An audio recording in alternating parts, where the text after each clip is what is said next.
약 봉지를 든 손이 멈췄습니다. 코끝에 스치는 낯선 냄새. 약 특유의 쓴 향 사이에 섞여 있는 미세한 화학 냄새였어요. 할머니, 이 약은 오늘 절대 드시면 안 돼요. 왜?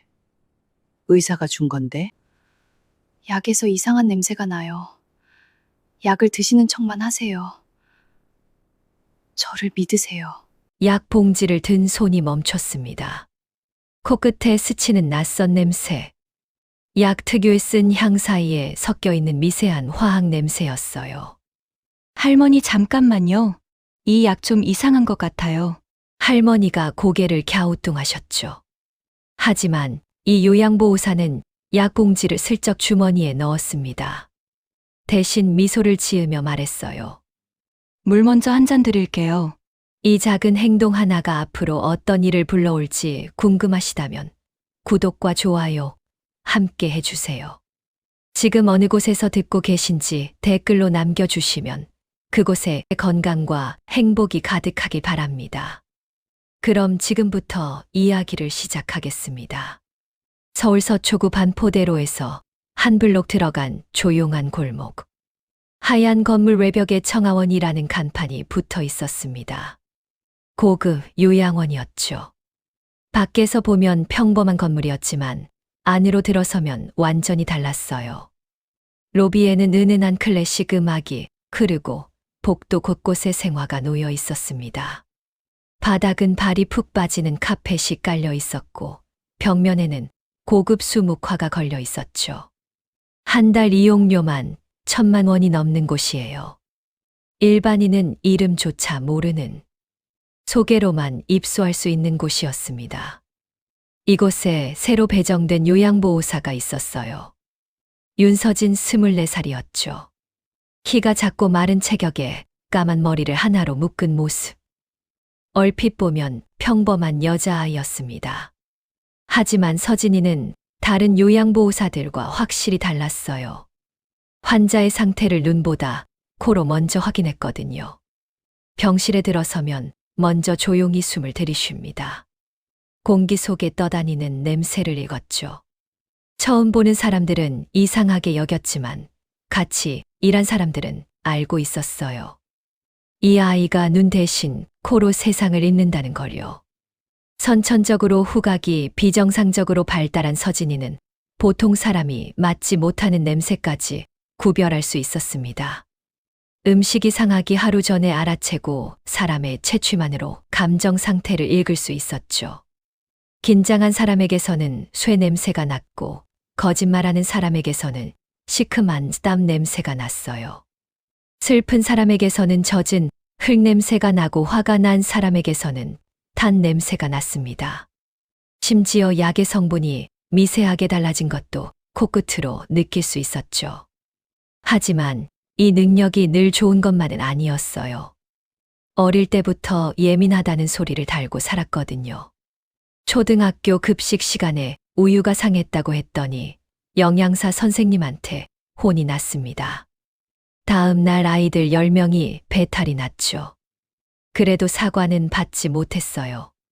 중학교 때는 옆자리 친구에게 몸에서 약 냄새가 난다고 말했다가 그 친구가 울음을 터뜨렸습니다. 아무도 모르게 우울증 약을 먹고 있었던 거였죠. 서진이는 그날 이후 입을 다물었어요. 남들이 모르는 걸 안다는 건 때로 저주 같은 거였습니다.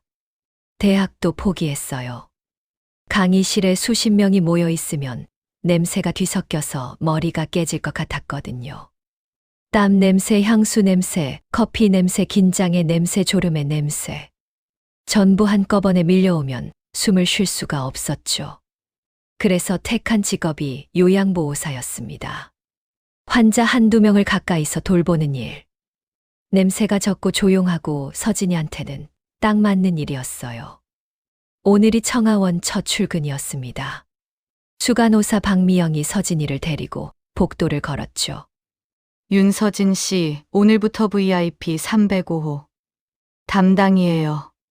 305호요? 네. 특별 관리 환자분이세요. 이름은 신명자 여사님.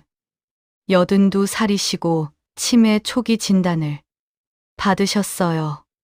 수간호사가 잠시 걸음을 멈추고 서진이를 바라봤습니다. 중요한 분이에요. 태강그룹 아시죠? 국내 5대 그룹이요? 네. 창업주 강 회장님 부인이세요. 남편분 돌아가시고 나서 최대 주주. 지분을 단독으로 보유하고 계셔요. 사실상 태강그룹의 실질적 오너시죠. 서진이의 눈이 커졌어요. 그런 분이 왜 이런 곳에 태강그룹이면 개인 병원을 차려도 남을 텐데요. 수간호사가 목소리를 낮췄습니다. 외부에 알려지면 안 되는 거예요. 치매 진단 사실이세요. 나가면 주가가 흔들리거든요. 그래서 여기 조용히 계신 거예요. 305호 앞에 도착했습니다. 수간호사가 문을 열었죠. 넓은 1인실이었어요. 호텔 스위트룸 같았습니다. 창밖으로 작은 정원이 보였고 방 안에는 꽃향기가 은은하게 퍼져 있었죠. 벽에 오래된 가족 사진이 걸려 있었어요. 젊은 시절의 명자 여사와 남편 그리고 어린 아이 둘이 찍힌 사진이었습니다. 침대에 누워 계신 분이 고개를 돌렸어요. 하얀 머리카락에 깊은 주름. 하지만 눈빛만은 맑았습니다. 명자 여사님, 오늘부터 새로 오신 요양보호사 윤서진 씨예요. 수간호사가 소개하고 나갔어요. 서진이와 명자 여사 둘만 남았죠. 안녕하세요, 할머니. 제가 잘 모실게요. 명자 여사가 서진이를 한참 바라봤습니다. 그리고 천천히 말했죠. 손이 참 따뜻하게 생겼구나. 서진이의 심장이 살짝 뛰었어요. 돌아가신 할머니가 같은 말씀을 하셨거든요. 그날 저녁이었습니다. 서진이가 약 배식 시간에 305호로 들어갔죠. 트레이 위에 놓인 약 봉지를 집어들었어요. 할머니께 건네드리려고 봉지를 여는 순간이었습니다. 코끝에 뭔가 스쳤어요. 서진이의 손이 멈췄죠. 약 특유의 쓴 향. 그건 익숙합니다. 코팅제 냄새도 정상이었어요. 하지만 그 사이에 섞여 있는 또 하나의 냄새. 화학적이면서도 날카로운 냄새. 쇠를 갈 때 나는 냄새 비슷하면서도 묘하게 차가운 냄새였죠. 다른 환자 약에서는 나지 않는 냄새였습니다. 아주 희미했지만 서진이의 코에는 선명하게 잡혔어요. 이건 뭐지? 할머니 잠깐만요. 이 약 좀 이상한 것 같아요. 서진이는 직감적으로 약봉지를 뒤로 감췄습니다. 아니에요. 물 먼저 한 잔 갖다 드릴게요. 잠깐만 기다려 주세요. 서진이는 밖으로 나왔어요. 심장이 빠르게 뛰고 있었죠. 과민 반응인가? 내가 또 유난을 떠는 건가? 하지만 24해 동안 코가 틀린 적은 한 번도 없었습니다. 서진이는 약봉지를 주머니에 넣었어요. 그날 밤 숙소에서 약봉지를 꺼내 비닐에 밀봉해뒀죠. 이게 대수롭지 않은 일이길 바랐습니다. 자기가 틀렸기를 바랐어요. 하지만 코끝에 남은 그 냄새가 쉽게 지워지지 않았죠. 뭔가 이상해. 확실히 이상하다. 서진이는 그날 밤 쉽게 잠들지 못했습니다. 다음 날 아침이었습니다. 서진이는 출근하자마자 수간호사 박미영을 찾아갔어요. 심장이 두근거렸지만 말하지 않으면 안 될 것 같았거든요. 밤새 생각한 끝에 내린 결론이었죠. 일단 정식으로 보고하자. 그게 순서니까. 수간호사님 305호 양말인데요. 뭐, 박미영이 차트를 정리하다 말고 고개를 들었습니다. 어제 저녁 약에서 냄새가 좀 이상했어요. 다른 환자분들 약이랑 달라요. 쓴양 사이에 뭔가 화학적인 냄새가 섞여 있었어요. 박미영이 펜을 내려놓고 한숨을 쉬었죠. 윤서진 씨 약은 처방전대로 조제되는 거예요. 의사 선생님이 처방하시고 약국에서 정확하게 나오는 거라고요. 냄새가 이상하다니. 그게 무슨 소리예요? 하지만 정말 달랐어요. 저는 냄새를 구별하는 능력이 좀 특이해서. 박미영의 얼굴이 굳어졌습니다. 서진 씨 첫 출근 이틀째인데 이런 말은 좀 그래요. 약에 문제가 있다는 건 의사를 의심하는 거나 마찬가지예요. 조심하세요. 서진이는 더 이상 말하지 못했어요. 익숙한 상황이었거든요. 어릴 때부터 냄새가 이상하다고 하면 사람들은 한결같이 서진이를 이상한 눈으로 봤죠. 유난 떠는 애, 예민한 애.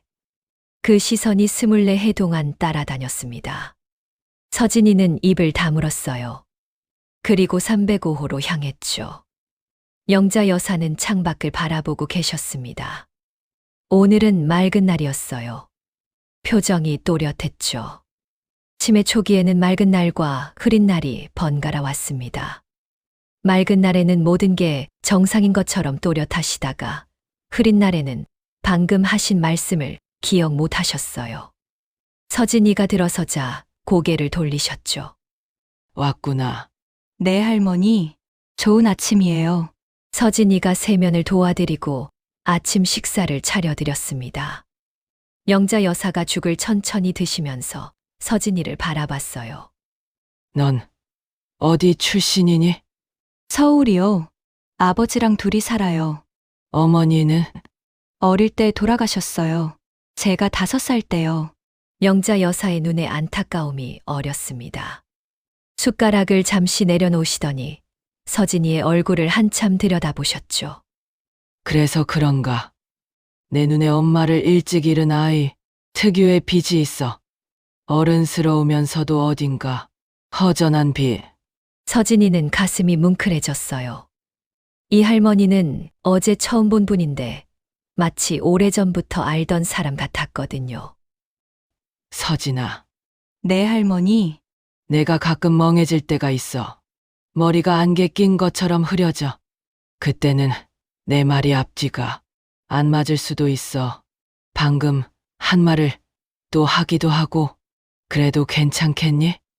괜찮아요, 할머니. 몇 번이든 다시 말씀해 주세요. 제가 옆에 있을게요. 영자 여사가 미소를 지었습니다. 주름 사이로 따뜻함이 번졌죠. 고맙다. 손녀가 있었으면 너 같았을 텐데. 그 말에 서진이의 눈시울이 붉어졌어요. 돌아가신 할머니도 같은 말씀을 하셨거든요.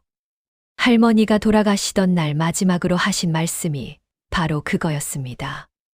서진이는 점점 명자 여사에게 정이 들어갔어요. 매일 아침 할머니의 머리를 빗겨드리고 오후에는 정원을 산책시켜드리고 좋아하시는 트로트를 틀어드리면 명자 여사의 얼굴에 환한 웃음이 번졌죠. 그런데 약 시간이 되면 서진이의 표정은 달라졌습니다. 매번 약 공지를 열 때마다 코끝에 같은 냄새가 스쳤거든요. 어제도 오늘도 내일도 일관되게 같은 냄새. 서진이는 매일 약 하나씩을 몰래 빼서 비닐에 밀봉해뒀어요. 대신 빈 캡슐에 비타민을 채워 넣었죠. 할머니 몸에 해가 되지 않을 거라고 스스로를 설득하면서요. 그렇게 사흘이 지났습니다. 금요일 오후였어요. 305호 복도에서 낯선 발소리가 들려왔죠. 구두 뒤축이 바닥에 닿는 단단한 소리. 자신감 넘치는 보폭이었습니다. 서진이가 고개를 돌리자 양복 차림의 남자가 걸어오고 있었어요. 뒤따르는 비서 2명. 수간호사 박미영이 허리를 굽혀 인사했죠. 부회장님 오셨습니까? 강태준, 55살. 태강그룹 부회장. 영자 여사의 장남이었습니다. 잘 다림질된 양복, 은퇴, 안경 너머의 차가운 눈빛. 서진이의 코에 그의 채취가 잡혔어요. 이상했습니다. 아들이 어머니를 문병 오는 냄새가 아니었어요. 걱정이나 염려가 아니었죠. 긴장, 조급함, 그리고 쇠 같은 차가운 냄새. 뭔가를 감추고 있는 사람의 채취였습니다. 강태준이 305호로 들어갔어요. 서진이는 밖에서 기다렸죠. 문 너머로 대화가 들려왔습니다. 어머니 식사는 잘하고 계시죠? 그래, 태준아 왔구나. 약은 잘 드시고요? 시키는 대로 다 먹고 있어. 짧은 면회였어요. 15분도 안 돼서 강태준이 나왔습니다. 서진이에게는 눈길도 주지 않았죠. 그런데 복도 끝에서 강태준이 멈췄어요. 담당 의사 최 원장과 마주쳤거든요. 서진이의 귀에 그들의 대화가 희미하게 들려왔습니다. 약 용량 제가 지시한 대로 하고 계시죠? 네, 부회장님. 처방대로 정확히 나가고 있습니다. 좋아요. 변동 없이 유지해 주세요. 서진이의 심장이 쿵 내려앉았어요. 약 용량을 아들이 지시한다고. 의사한테 이건 정상이 아닙니다. 하지만 아무에게도 말할 수 없었어요. 수간호사는 이미 무시했고 의사는 부회장 편이었죠. 그날 밤 서진이는 숙소에서 인터넷을 뒤졌습니다. 개인이 의뢰할 수 있는 약학 분석 연구소를 찾았어요. 비용 30만 원. 서진이의 한 달 월급이 200만 원이 안 됐죠. 하지만 망설이지 않았습니다. 밀봉에 둔 약봉지 3개를 가방에 넣었어요. 내일 쉬는 날이야. 가 보자. 손이 떨렸지만 마음은 단단했습니다. 할머니를 지켜야 해. 토요일 아침이었어요. 서진이는 비번이었죠. 가방에 밀봉된 약봉지 3개를 넣고 집을 나섰습니다. 목적지는 관악구에 있는 작은 약학 분석 연구소였어요. 연구소는 대학가 골목 안쪽 낡은 건물 3층에 있었죠. 문을 열자 약품 냄새가 확 밀려왔습니다. 포르말린, 에탄올, 아세톤. 그 사이에 여러 화학물질의 냄새가 층층이 쌓여 있었어요. 젊은 연구원이 서진이를 맞았습니다. 약 성분 분석 의뢰요? 네. 이 약에 원래 처방에 없는 성분이 섞여 있는지 확인하고 싶어요. 비용은 30만 원이에요. 결과는 3일 정도 걸립니다. 서진이는 망설이지 않고 카드를 내밀었어요. 30만 원. 한 달 생활비의 절반이었지만 지금은 그게 중요한 게 아니었죠. 연구소를 나온 서진이는 한숨을 내쉬었습니다. 이제 3일을 기다려야 했어요. 월요일이 왔습니다. 서진이는 평소처럼 출근했어요. 305호 명자 여사를 돌보면서 아무 일 없다는 듯 행동했죠. 약 시간에는 이상한 냄새가 나는 약을 몰래 빼고 비타민으로 바꿔 넣었습니다. 오후에 명자 여사가 서진이를 불렀어요. 오늘은 유난히 맑은 상태였습니다. 눈빛이 또렷하고 말씀도 조리 있었죠. 서진아, 네, 할머니. 명자 여사가 주위를 둘러봤어요. 복도 쪽으로 귀를 기울이더니 아무도 없는 걸 확인하셨습니다. 그리고 목소리를 낮추셨죠. 내 서랍 아래를 봐라. 서랍 아래요? 침대, 옆 탁자, 서랍, 맨 아래, 이중 바닥이야. 거기 봉투가 있어. 아무한테도 주면 안 돼. 특히 태준이한테는 절대로. 서진이의 심장이 빠르게 뛰기 시작했습니다. 할머니, 그게 뭔데요? 내가 맑을 때 얘기해야 해. 점점 흐릿해지는 날이 많아져서 다음에 맑아지면 또 말하려고 하겠지만 그때는 기억이 안 날 수도 있어. 명자 여사의 눈에 물기가 어렸어요. 서진아, 나를 도와줄 수 있겠니? 서진이가 할머니의 손을 잡았습니다. 주름진 손이 떨리고 있었죠. 이 손으로 이 집안을 일으켰을 분이에요. 남편이 사업을 키울 때 옆에서 함께 밤을 새웠을 분이고 아이 둘을 키우면서 회사를 지켰을 분이었습니다. 그 강인했던 손이 지금은 떨리고 있었어요. 네, 할머니. 도울 수 있어요. 명자 여사가 서진이의 손을 꼭 쥐었습니다. 고맙다. 그날 밤 소등 시간이 지난 뒤 서진이는 305호로 다시 들어갔어요. 할머니는 이미 잠들어 계셨죠. 규칙적인 숨소리가 방 안에 퍼지고 있었습니다. 서진이는 조용히 침대 옆 탁자로 다가갔어요. 서랍을 열었죠. 안경집, 틀니, 세정지, 손수건. 평범한 물건들이었습니다. 바닥을 더듬었어요. 나무 바닥판 한쪽이 살짝 들렸죠. 심장이 쿵쿵 뛰었습니다. 바닥판 아래 작은 공간이 있었어요. 거기에 누런 봉투가 하나 들어 있었죠. 서진이는 떨리는 손으로 봉투를 꺼냈습니다. 안에 접힌 종이 여러 장이 들어 있었어요. 자필로 빼곡히 적힌 글씨. 한 글자 한 글자 또박또박한 필체였습니다. 유언장이었어요. 나 신명자는 맑은 정신으로 이 유언장을 작성합니다. 서진이의 눈이 빠르게 내용을 훑었죠. 태강그룹 지분 52%는 사회환원재단에 기부한다. 장남 강태준에게는 경영권을 이양하지 않으며 생활비 명목으로 월 500만 원을 지급한다. 재단 운영은 차녀 강수연에게 위임한다. 날짜를 확인했습니다. 2년 전이었어요. 치매 진단을 받기 6개월 전에 쓴 것이었죠. 서진이의 손이 떨렸습니다. 이 유언장이 실행되면 강태준은 모든 걸 잃어요. 수조원의 지분도 태강그룹 경영권도 전부요. 머릿속에서 퍼즐이 맞춰지기 시작했습니다. 아들이 어머니를 요양원에 넣은 이유, 약 용량을 직접 지시하는 이유, 그리고 그 약에서 나는 이상한 냄새의 정체. 죽이려는 게 아니야. 서진이가 중얼거렸어요. 치매를 악화시키려는 거야.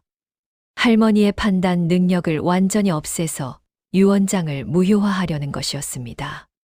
치매가 심해지면 이 유언장은 작성 당시의 판단 능력을 문제 삼아 법적 효력을 잃을 수 있었어요. 그리고 새로운 유언장을 만들면 되는 거죠. 치매 환자의 의사를 빌려서 서진이의 등에 식은땀이 흘렀습니다. 이건 단순한 약 문제가 아니었어요.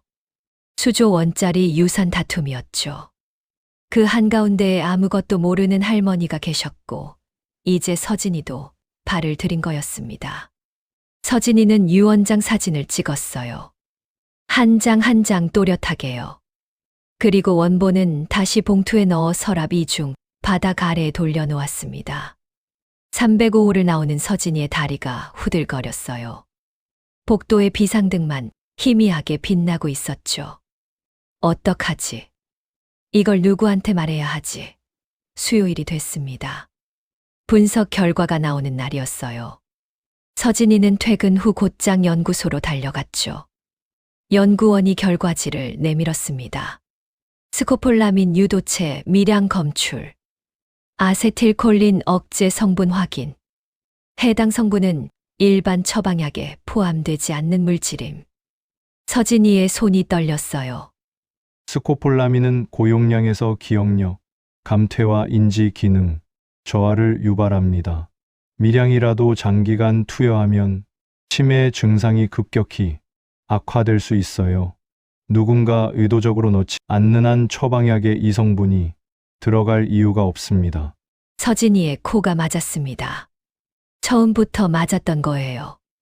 그 이상한 냄새의 정체는 인위적으로 치매를 악화시키는 물질이었죠. 서진이는 결과지를 가방에 넣고 연구소를 나왔어요. 이제 확실해. 할머니 약에 치매 촉진제가 들어있어. 강태준이 지시한 거야. 서진이의 주머니 속 핸드폰이 울렸습니다. 아버지였어요. 서진아, 밥 먹었니? 네, 아빠. 먹었어요. 거짓말이었죠. 오늘 저녁은 먹지 못했습니다. 목소리가 피곤하구나. 무리하지 마. 네, 걱정 마세요. 전화를 끊고 서진이는 한참을 서 있었어요. 아버지한테도 말할 수 없는 일이었습니다. 서진이는 홀로 결심했어요. 내일 요양원 원장을 찾아가자. 이 결과지를 보여주면 뭔가 달라질 거야. 아직은 세상이 정의롭다고 믿고 있었죠. 증거를 들고 가면 진실이 밝혀질 거라고요. 하지만 서진이는 몰랐습니다. 그 요양원이 누구의 돈으로 운영되는지를요. 목요일 아침이었습니다. 서진이는 출근하자마자 원장실로 향했어요. 가방 안에는 약 분석 결과지가 들어 있었죠. 손이 떨렸지만 발걸음은 단단했습니다. 증거가 있으니까. 이걸 보여주면 원장님도 심각하게 받아들이실 거야. 노크를 했어요. 들어오세요. 원장 김도현의 목소리가 들려왔습니다. 서진이가 문을 열고 들어섰죠. 원장실은 넓었어요. 벽에 각종 의료 자격증과 감사패가 빼곡히 걸려 있었습니다. 고급 가죽 의자 원목 책상 벽면 한쪽에는 골프 트로피가 줄지어 있었죠. 서진이의 코에 원장실 냄새가 잡혔어요. 가죽 냄새, 원목 냄새, 그리고 비싼 향수 냄새. 뭔가 지나치게 꾸며진 냄새였습니다. 겉만 번드르르한 냄새였죠. 무슨 일이지? 원장님 305 신명자 여사님, 약건으로 드릴 말씀이 있습니다. 서진이가 가방에서 결과지를 꺼냈어요. 여사님께 투여되는 약의 성분을 외부 기관에 의뢰해 분석했습니다. 원장의 눈썹이 미세하게 올라갔죠. 스코폴라민 유도체가 검출됐습니다. 이건 처방전에 없는 성분이에요. 장기 투여하면 치매 증상을 의도적으로 악화시킬 수 있는 물질입니다. 침묵이 흘렀습니다. 3초, 5초, 10초. 서진이는 원장의 반응을 살폈어요. 놀라거나 충격을 받을 줄 알았죠. 하지만 원장의 얼굴에 떠오른 건 놀라움이 아니었습니다. 분노였어요.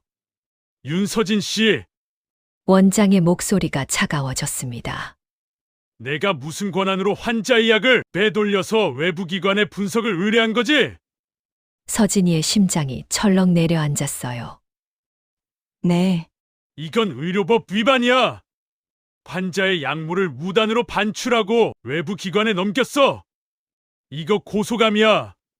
하지만 원장님 약에 문제가 있다니까요. 이 결과를 보세요. 스코폴라민이 검출됐어요. 원장이 자리에서 벌떡 일어났습니다. 내가 의사야? 약사야? 요양보호사가 약 성분을 분석했다고? 내가 뭔데? 서진이의 다리에 힘이 풀렸어요. 그 순간 모든 걸 깨달았죠. 원장의 눈빛에서 익혔습니다. 이 사람 놀라지 않았어. 처음부터 알고 있었어. 코에 잡히는 원장의 채취가 달라졌어요. 짜증. 그리고 그 아래 깔린 공포. 들킬까봐 두려운 사람의 냄새였습니다. 원장님도 알고 계셨던 거죠? 약에 뭐가 들어가는지 부회장님이 지시한 거잖아요. 원장의 얼굴이 불그락불그락했습니다. 지금 무슨 소리를 하는 거야? 당장 나가. 이 결과지를 경찰에 가져갈 수도 있어요. 서진이가 결과지를 집어들었죠. 목소리가 떨렸지만 눈은 피하지 않았습니다. 윤서진, 넌 오늘부로 해고야. 이유는 환자 약물 무단 반출. 의료법 위반으로 고소할 테니까 각오해. 서진이는 원장실을 나왔어요. 복도에서 다리가 풀려 벽에 기댔습니다. 숨이 가빴죠. 원장도 한패였어. 이 요양원 자체가 강태준 손 안에 있었던 거야. 사물함에서 짐을 챙기고 있을 때 선배 요양보호사가 다가왔어요. 서진아, 원장님한테 찍혔다며? 뭘 했길래? 아무것도 안 했어요. 그냥 약 문제를 보고했을 뿐이에요. 선배가 한숨을 쉬었죠. 이 바닥에서 윗사람 말에 토 달면 안 되는 거야. 서진이는 아무 말도 하지 못했습니다. 할머니를 지키려 한 것뿐이었는데 청하원 현관에 나서려는데 뒤에서 누군가 불렀어요. 윤서진 씨, 양복 차림의 남자 2명이 서 있었습니다. 부회장님이 만나자고 하십니다. 검은 세단이 호텔 지하 주차장에 멈췄어요. 엘리베이터를 타고 올라간 곳은 최상층 스위트룸이었습니다. 문이 열렸죠. 강태준이 소파에 앉아 있었어요. 커피 잔을 기울이고 있었습니다. 표정은 편안해 보였죠. 하지만 서진이의 코에는 달랐어요. 커피 향 사이로 차갑고 날카로운 냄새가 났습니다. 통제욕, 계산, 경멸. 앉아요, 서진 씨. 우리 어머니를 잘 돌봐줘서 고마워요. 근데 요양보호사가 자기 역할밖에 일에 관심을 가지면 곤란해요. 강태준이 커피 잔을 내려놓았습니다. 테이블 위에 봉투 하나를 밀어냈죠. 이건 성의입니다. 5천만 원이에요. 어머니 약건은 잊어주세요. 분석 결과지도 넘기시고 조용히 다른 곳으로 옮기시면 됩니다. 서진이는 봉투를 바라봤어요. 5천만 원. 2년치 월급이었습니다. 아버지 택시 할부금도 갚고 밀린 공과금도 해결할 수 있는 돈이었죠. 하지만 코끝에 그 냄새가 스쳤어요. 305호에서 매일 맡았던 그 냄새. 그 냄새 뒤에 할머니의 미소가 떠올랐습니다. 손녀가 있었으면 너 같았을 텐데. 서진이가 봉투를 밀어냈어요. 할머니 약에 스코폴라민이 들어있는 거 알고 계시잖아요. 치매를 일부러 악화시키고 계신 거잖아요. 유 원장 때문에. 강태준의 눈빛이 차가워졌습니다. 미소가 사라졌죠. 서진 씨 좋게 말할 때 받아요. 안 그러면 내가 보장 못합니다. 서진이가 자리에서 일어났어요. 안 받을게요. 강태준이 피식 웃었습니다. 후회할 거예요. 호텔을 나선 서진이의 핸드폰이 울렸어요. 청아원 인사팀이었습니다. 윤서진 씨, 오늘부로 해고 통보 드립니다. 사유는 환자 약물 무단 반출 및 의료법 위반입니다. 전화가 끊겼죠. 봉투를 거절하고 1시간도 안 돼서 해고 통보라니. 서진이의 눈에 눈물이 고였어요. 하지만 울지 않았습니다. 울면 지는 것 같았거든요. 가방 안에 결과지가 있었어요. 핸드폰에 유 원장 사진이 있었습니다. 아직 다 뺏기지 않았어요. 아직은요. 여러분 여기까지 들으시면서 마음이 많이 답답하시죠? 아무 잘못도 없는 서진이가 할머니를 지키려다 한순간에 모든 걸 잃을 위기에 처했어요. 증거를 들고 갔더니 오히려 고소를 당하고 5천만 원을 거절했더니 해고를 당했습니다. 과연 서진이에게 희망은 있을까요? 계속해서 함께 들어주세요. 해고 통보를 받은 다음 날이었어요. 서진이는 그게 시작일 뿐이라는 걸 곧 알게 됐습니다. 사흘 뒤 우편물이 왔어요. 요양보호사 자격정지 통보서. 사유는 환자 약물 무단 반출 및 외부 유출 혐의였습니다. 서진이의 손에서 종이가 떨렸어요. 자격이 정지되며 다른 요양원에서도 일할 수 없었거든요. 생계수단이 사라지는 거였습니다. 6개월을 공부하고 실습하고 시험을 봐서 겨우 딴 자격증이에요. 대학을 못 간 서진이가 유일하게 따낸 것이었죠.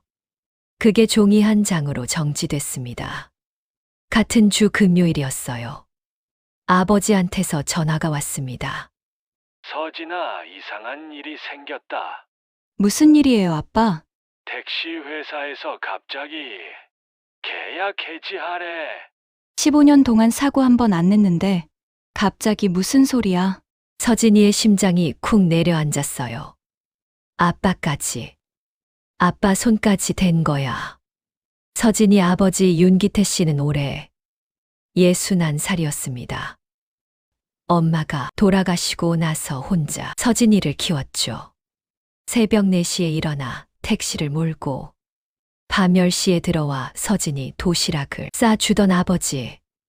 손이 갈라지고 허리가 굽어도 단 한 번도 힘들다는 말을 하지 않은 사람이었어요. 그런 아버지 25년 일자리가 날아간 겁니다. 아빠 혹시 회사에서 이유를 말해줬어? 그냥 구조조정이래. 근데 나만 잘린 거야. 20명 중에 나만. 이상하잖아. 아빠 걱정 마세요. 제가 알아볼게요. 서진아, 대체 무슨 일이 있는 거야? 내 목소리가 이상하다. 아무것도 아니에요, 아빠. 진짜요. 전화를 끊고 서진이는 울었어요. 소리 없이 울었습니다. 어깨가 들썩거렸지만 소리는 내지 않았죠. 아버지는 몰라야 해요. 말하면 걱정하실 테고 말리실 테고 자기 때문이라고 자책하실 테니까요. 그 다음 주 월요일이었습니다. 변호사 사무실에서 전화 왔어요. 윤서진 씨, 청하원 측에서 의료법 위반 혐의로 고소장을 접수했습니다. 출석 요구서가 나갈 예정입니다. 서진이의 다리에 힘이 풀렸습니다. 원룸 바닥에 주저앉았죠. 일주일 사이에 모든 게 무너졌어요. 직장, 자격증, 아버지 일자리, 그리고 이제 고소까지. 24살 요양보호사가 재벌 부회장한테 맞서면 이렇게 되는 거였습니다. 서진이는 바닥에 앉아 멍하니 천장을 바라봤어요. 반지하 원룸의 습한 냄새가 코를 찔렀죠. 곰팡이 냄새, 배관 냄새, 낡은 벽지 냄새. 지금 서진이의 삶 자체 같은 냄새였습니다. 가방 안에 문서, 결과지가 있었지만 그걸 들고 갈 곳이 없었어요. 경찰에 가도 강태준 쪽 변호사 10명이 먼저 손을 쓸 테고 언론에 가도 24살 요양보호사의 말을 누가 들어주겠습니까? 서진이는 핸드폰을 꺼내 유 원장 사진을 들여다봤어요. 특히 태준이한테는 절대로 할머니가 그 말씀을 하실 때 떨리는 목소리가 귀에 울렸습니다. 도망칠까? 지금이라도 입 다물면 고소도 취하될 거야. 아빠도 다시 일할 수 있을 거야. 쉬운 길이었어요. 하지만 그러면 할머니는 어떻게 되는 거죠? 매일 저 약을 드시면서 점점 기억을 잃어가시는 거예요. 내 이름도 딸 이름도 남편 얼굴도 자기가 쓴 유언장도 전부 잊으시게 되는 겁니다. 서진이는 주먹을 꽉 쥐었어요. 안 돼. 도망치면 안 돼. 그렇게 또 며칠이 지났습니다. 서진이는 매일 구청과 법률 상담소를 돌아다녔어요. 무료 법률 상담을 받아봤지만 돌아오는 대답은 한결같았죠. 증거가 더 필요합니다. 지금 것만으로는 힘들어요. 서진이는 저녁마다 편의점에서 삼각김밥 하나로 끼니를 때우며 방법을 찾았습니다. 인터넷에서 약물 범죄 판례를 찾아보고 의료법 조항을 읽었어요. 밤새 뒤져봐도 답이 보이지 않았죠. 그래도 멈추지 않았습니다. 다른 건 몰라도 멈추는 건 안 됐어요. 그러던 어느 날 저녁이었습니다. 핸드폰이 울렸어요. 모르는 번호였죠. 또 협박인가? 서진이가 떨리는 손으로 전화를 받았습니다. 윤서진 씨, 네, 누구세요? 저는 강수연입니다. 신명자, 여사의 자녀예요. 서진이의 눈이 커졌어요. 딸, 할머니한테 딸이 있었어. 유원장의 이름이 있었습니다. 재단 운영은 자녀 강수연에게 위임한다. 만나고 싶습니다. 어머니 일로요. 서진이의 심장이 빠르게 뛰었어요. 어디서요? 내일 오전 종로 인사동에 작은 찻집이 있어요. 다향이라는 곳이에요. 거기서 뵐게요. 전화가 끊겼습니다. 서진이는 핸드폰을 가슴에 안았어요. 혼자가 아닐 수도 있다. 이 사람이 누군지는 모르지만 혼자가 아닐 수도 있다. 서진이는 일어섰습니다. 세수를 하고 거울을 봤죠. 눈이 부어 있었지만 눈빛은 아직 살아 있었어요. 코끝이 빨갛게 됐지만 코는 여전히 멀쩡했습니다. 아직 끝나지 않았어. 인사동 골목 안쪽에 다향이라는 작은 찻집이 있었습니다.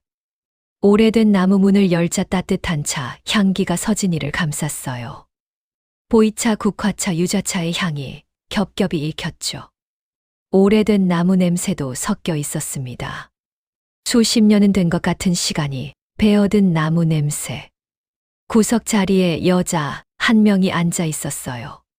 50살쯤 돼 보였죠. 화장기 없는 얼굴에 수수한 옷차림이었습니다. 화려하지 않았지만 눈빛이 강했어요. 뭔가를 오래 참아 온 사람의 눈이었죠. 윤서진 씨, 네, 강수연 씨. 앉으세요. 서진이가 맞은편에 앉았습니다. 강수연이 차를 따라 주었어요. 보이차였죠. 코에 깊고 묵직한 향이 닿았습니다. 동시에 강수연의 채취도 잡혔어요. 긴장은 있었지만 거짓의 냄새는 없었죠. 시큼한 땀 냄새도 차가운 쇠 냄새도 없었습니다. 대신 따뜻한 나무 냄새가 났어요. 오래 참아왔지만 마음이 고든 사람의 채취였죠. 이 사람 진심이구나. 강수연이 먼저 입을 열었습니다.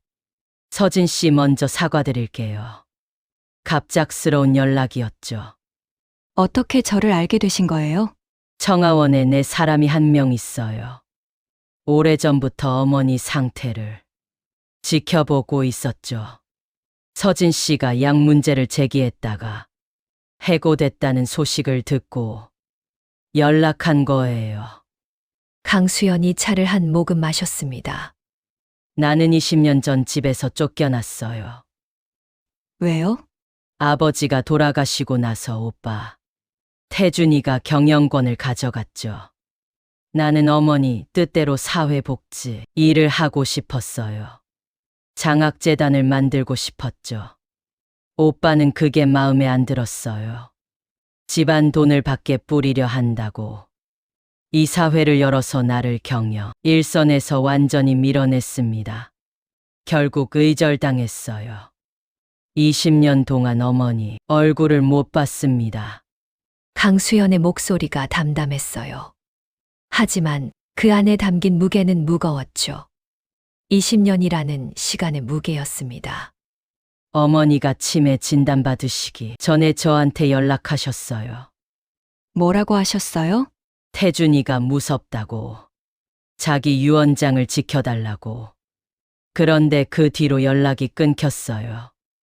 요양원에 들어가신 것도 나중에야 알았죠. 면회를 신청해도 매번 거절당했습니다. 보호자 동의가 없다고. 보호자가 오빠밖에 없으니까요. 서진이는 가방에서 핸드폰을 꺼냈어요. 유언장 사진을 보여줬습니다. 이거 할머니가 서랍에 숨겨두신 거예요. 강수연의 눈에 물기가 차올랐습니다. 화면 속 글씨를 한자 한자 읽었어요. 손가락이 화면 위에서 떨렸죠. 이건 어머니 필체 맞아요. 이 삐침 이 받침 쓰는 방식. 어머니밖에 이렇게 안 써요. 그리고 한 줄에서 멈췄습니다. 재단 운영은 자녀 강수연에게 위임한다. 강수연의 눈에서 눈물이 흘러내렸어요. 20년이에요. 20년 동안 연락 한 번 못했는데 어머니가 내 이름을 이 유언장에 적어 놓으셨구나. 나를 버리신 게 아니었구나. 서진이도 눈시울이 붉어졌습니다. 서진이가 분석 결과지를 꺼냈어요. 그리고 이거요. 할머니 약 성분을 분석한 결과예요. 처방에 없는 치매 촉진. 성분이 검출됐습니다. 강수연의 얼굴이 굳어졌죠. 결과지를 읽는 그녀의 손이 떨렸어요. 태준이 그 녀석이 어머니한테 이런 짓을. 찻집 안이 조용해졌습니다. 벽식의 초침 소리만 들렸어요. 서진이가 낮은 목소리로 말했죠. 수연 씨, 저 혼자서는 안 돼요. 강태준 부회장이 저를 고소했고 자격증도 정지됐어요. 아버지 일자리까지 건드렸습니다. 증거가 있어도 저 혼자 들고 가면 누구도 안 믿어줄 거예요. 내 변호사가 있어요. 이정민이라고 20년 전부터 나를 도와준 사람이에요. 이 증거들을 넘기면 법적으로 움직일 수 있어요. 하지만 서진이는 고개를 저었습니다. 그것만으로는 부족해요. 약 분석 결과지는 제가 외부에서 분석한 거예요. 강태준 쪽에서 조작됐다고 우기면 끝이에요. 요양원 약을 직접 확보해야 합니다. 원장과 부회장 사이의 지시, 기록도 있어야 하고요. 그걸 어떻게? 제가 다시 들어갈게요. 요양원 안에서 증거를 확보해야 해요. 서진 씨 위험해요. 이미 해고당했잖아요. 들키면. 알아요. 근데 할머니가 매일 그 약을 드시고 계세요. 시간이 없어요. 하루하루 할머니의 기억이 사라지고 있다고요. 서진이의 목소리가 떨렸습니다. 하지만 눈빛은 흔들리지 않았죠. 강수연이 한동안 서진이를 바라봤어요. 어떻게 들어갈 건데요? 방법이 하나 있어요. 청아원의 외부 청소업체가 출입하는데 파견 직원으로 들어가면 됩니다. 마스크 쓰고 유니폼 입으면 저를 아는 사람이 많지 않아요. 강수연이 잠시 생각했습니다. 내가 청소업체 쪽으로 알아볼게요. 하지만 조건이 있어요. 뭔데요? 증거를 확보하는 순간 바로 나와요. 욕심 부리지 말고. 그리고 확보한 건 실시간으로 내 변호사한테 전송해요. 혼자 안고 있으면 안 됩니다. 서진이가 고개를 끄덕였어요. 약속할게요. 강수연이 서진이의 손을 잡았습니다. 따뜻한 손이었죠. 서진 씨 고마워요. 우리 어머니를 지키려고 이런 고생을 하고 있으니. 서진이의 눈에 눈물이 고였어요. 할머니가 저한테 손녀 같다고 하셨거든요. 그 말 한마디가 저한테는 전부였어요. 강수연이 미소를 지었습니다. 슬프면서도 따뜻한 미소였죠. 어머니는 사람 보는 눈이 정확하셔. 항상 그러셨어. 두 사람은 찻집을 나왔어요. 인사동 골목에 햇빛이 비치고 있었습니다. 혼자가 아니야. 이제 혼자가 아니야. 무서웠어요. 여전히 무서웠죠.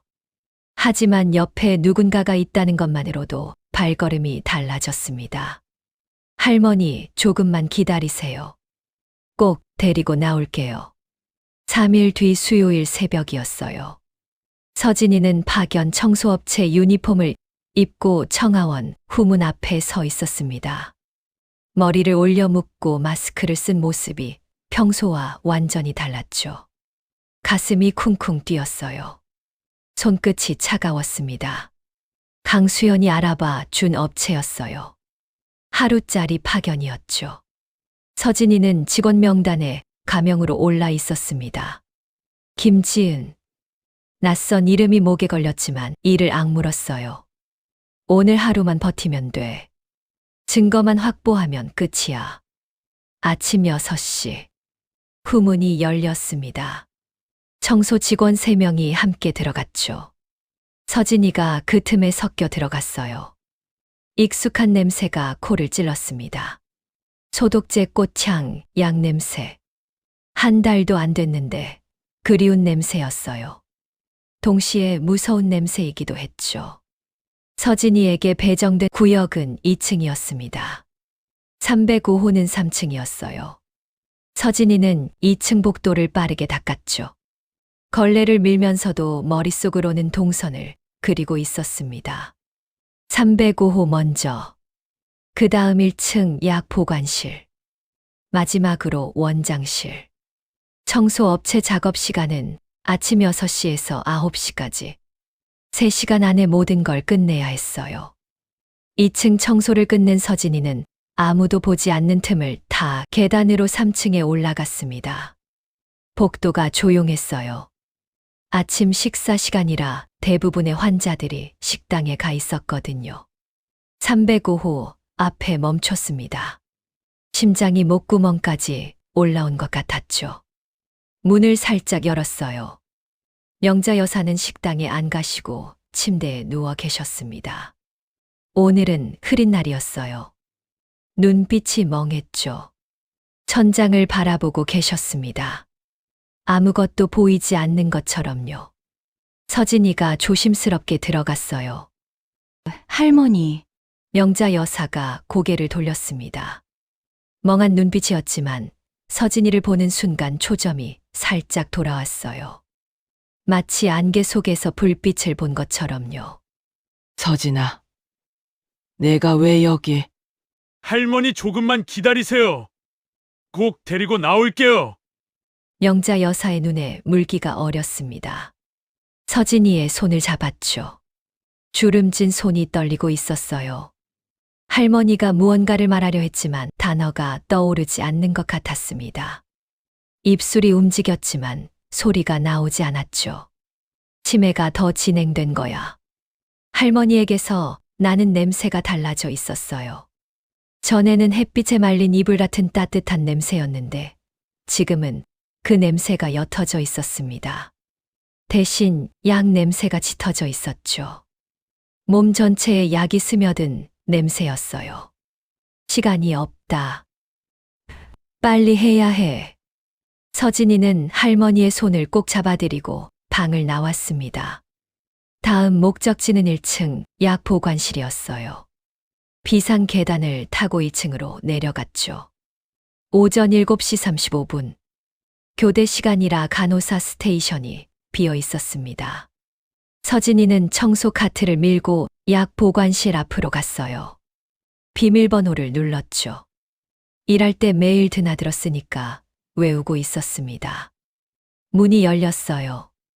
선반에 환자별로 분류된 약 바구니가 줄지어 있었죠. 305호 신명자. 바구니를 찾았습니다. 약 봉지를 하나 꺼내 열었어요.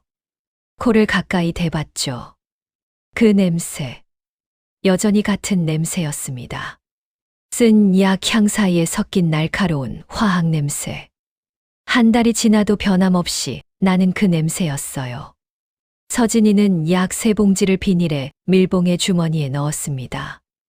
이제 원장실이야. 원장은 보통 8시 30분에 출근했어요. 지금 7시 40분. 시간이 있었죠. 원장실 문은 잠겨 있지 않았습니다. 서진이가 안으로 들어갔어요. 컴퓨터 전원을 켰죠. 비밀번호 화면이 떴습니다. 서진이는 잠시 생각했어요. 원장실을 청소할 때 책상 위에서 본 것이 떠올랐죠. 캘린더에 빨간 동그라미가 쳐진 날짜. 그 옆에 적혀 있던 내 자리 숫자. 서진이는 그게 뭔지 몰랐지만 냄새처럼 한 번 본 것은 잊지 않는 성격이었습니다. 숫자를 눌러봤어요. 화면이 열렸습니다. 메일함을 열었어요. 강태준으로 검색했죠. 메일이 줄줄이 나왔습니다. 305호 약 조정건. 스코폴라민 용량 10% 증량 요청. 다음 주부터 적용 바랍니다. 발신 강태준 비서실. 305호 상태 보고. 인지 기능 저하 진행 중. 현 용량 유지 권장. 원장 김도현. 305호 투약 특이사항 담당 요양보호사. 교체 이후 저항 없이 투약 진행 중. 발신 원장 김도현. 서진이의 손이 떨렸어요. 이게 전부 증거야. 약물 지시 용량 조절 상태 보고.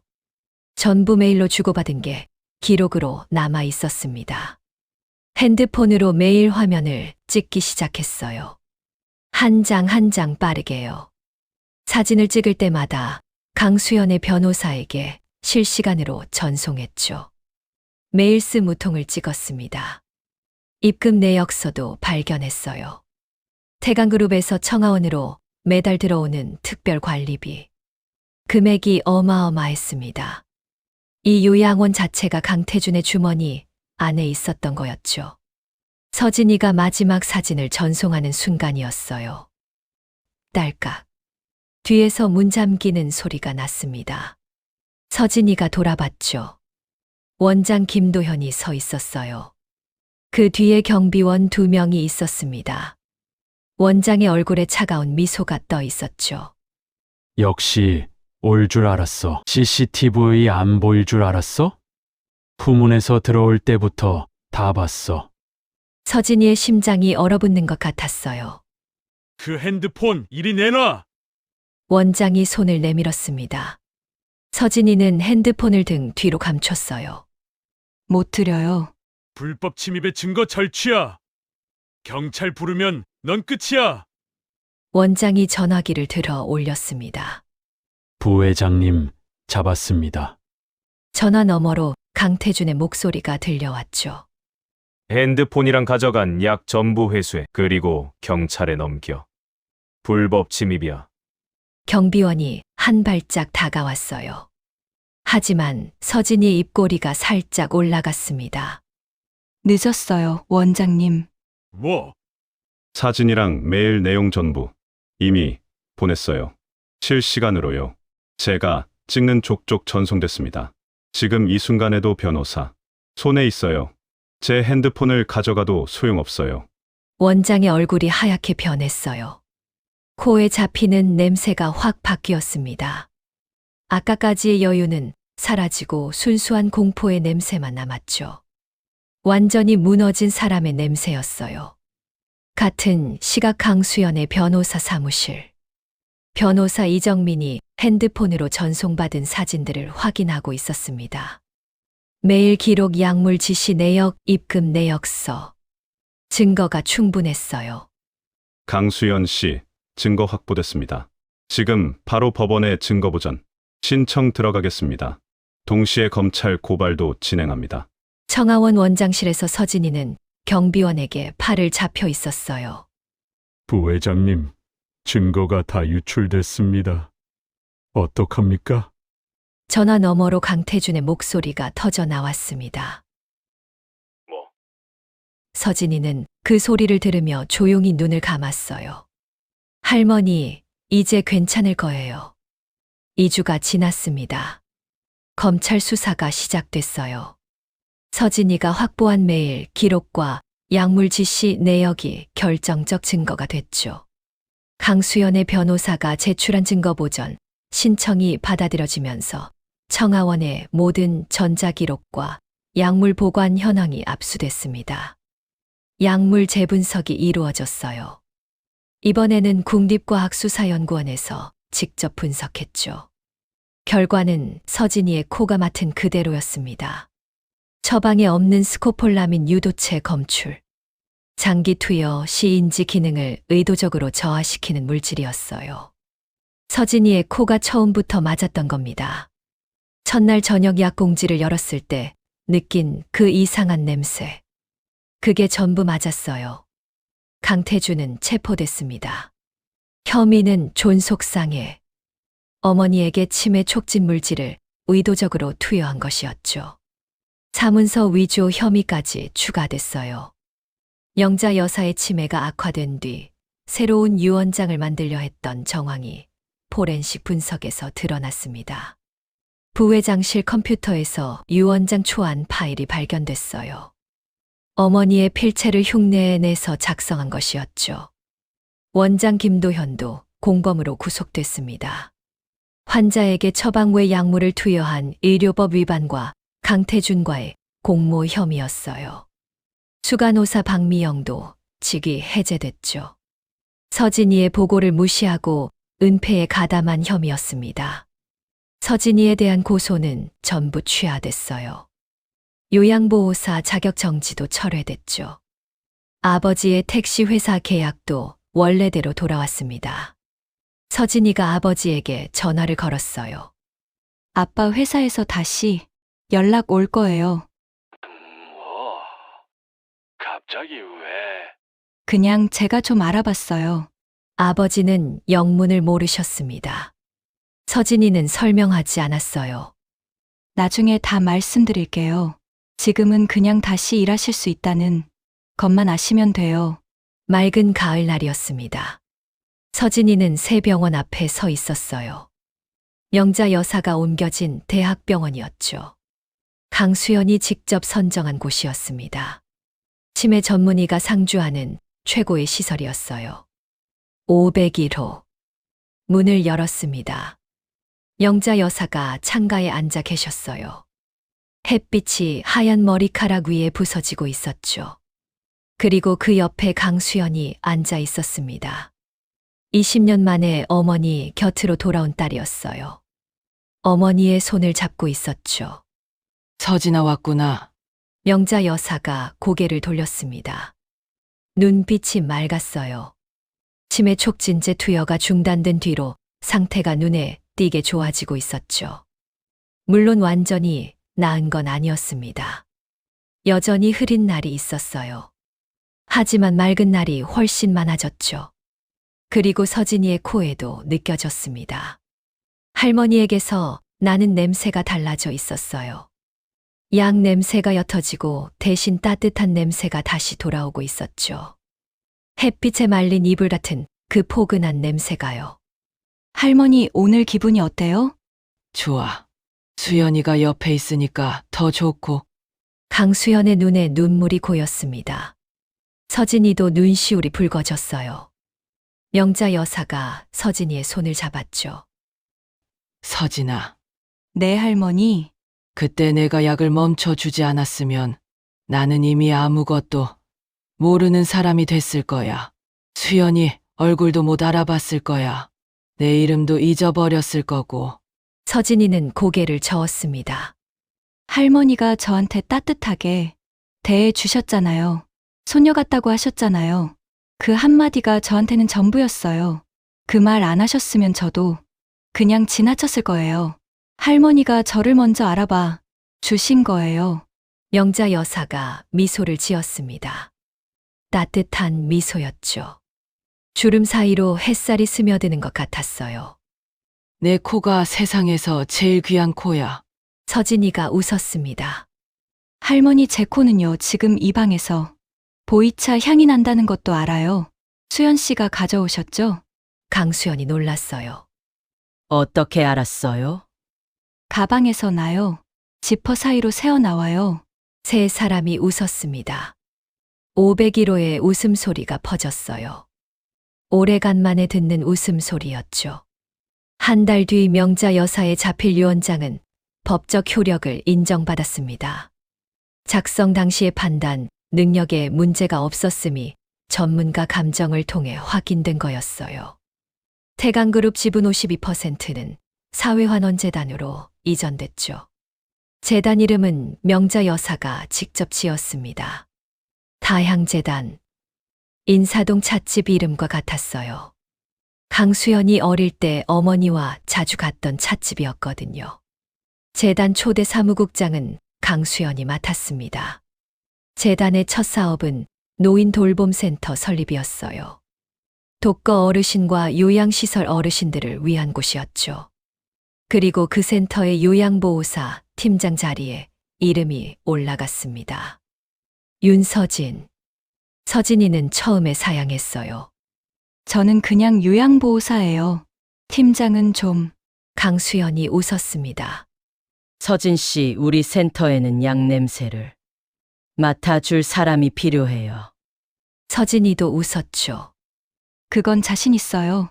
센터 개소식 날이었습니다. 서진이는 새 유니폼을 입고 입구에서 어르신들을 맞이하고 있었어요. 아버지도 왔죠. 택시를 세워놓고 딸의 모습을 지켜보고 있었습니다. 서진아, 아버지가 자랑스럽다. 아빠 울지 마요. 서진이가 웃었어요. 아버지의 채취에서 감기 냄새는 안 나거든요. 대신 뭉클함과 자랑스러움의 냄새가 났습니다. 따뜻하고 촉촉한 냄새. 서진이가 제일 좋아하는 냄새였죠. 오후에 명자 여사가 센터를 방문하셨어요. 휠체어를 타고 오셨죠. 강수연이 밀어드리고 있었습니다. 할머니 오셨어요. 내가 안 올 수 있니? 내 손녀가 여는 센터인데. 그 말에 서진이의 눈에 눈물이 고였어요. 손녀라고 하셨습니다. 진짜 손녀라고. 명자 여사가 작은 상자를 내미셨어요. 이게 뭐예요, 할머니? 내 코가 세상에서 제일 비싼 코라고 내가 보험 들어놨다. 서진이가 상자를 열어봤습니다. 안에 귀여운 코 모양 브로치가 들어 있었어요. 뒷면에 글씨가 새겨져 있었죠. 세상에서 가장 따뜻한 코에게. 영자. 서진이가 웃음을 터뜨렸습니다. 눈물이 흐르면서 웃는 그런 웃음이었어요. 저녁이 되자 센터가 조용해졌습니다. 서진이는 약 보관함 앞에 서 있었어요. 센터 어르신들의 약을 정리하고 있었죠. 습관처럼 약 봉지 하나를 코에 가까이 대봤습니다. 쓴 약 향, 코팅제 냄새, 그리고 그 외에는 아무것도 없었어요. 이상한 냄새 없음. 서진이가 미소를 지었습니다. 작지만 확실한 미소였어요. 청하원 305호에서 시작된 이야기가 여기까지 왔습니다. 약봉지에서 나는 이상한 냄새 하나가 재벌가의 비밀을 밝혀내고 할머니를 구하고 세상을 조금 바꿔 놓았어요. 세상은 때로 이렇게 가장 작은 곳에서 가장 큰 반전이 일어나기도 합니다. 여러분 오늘 이야기 어떠셨어요? 해고당하고 쫓겨나고 고소까지 당했던 24살 서진이. 그래도 끝까지 도망치지 않고 할머니를 지켜낸 이야기였습니다. 서진이에겐 남들보다 예민한 코가 있었지만 진짜 힘은 할머니를 지키겠다고 마음먹은 그 선택에 있었던 것 같아요. 우리도 살다 보면 뭔가가 이상하다고 느끼면서도 입을 다물게 되는 순간이 있잖아요. 괜히 나서면 손해본다고, 내가 뭐라고, 그런 생각에 눈을 감게 되죠. 오늘 이야기가 그런 순간에 조금이나마 용기가 되었으면 좋겠습니다. 이야기가 마음에 남으셨다면 구독과 좋아요 함께 해주세요. 끝까지 함께 해주셔서 고맙습니다. 다음 이야기에서도 다시 만나요.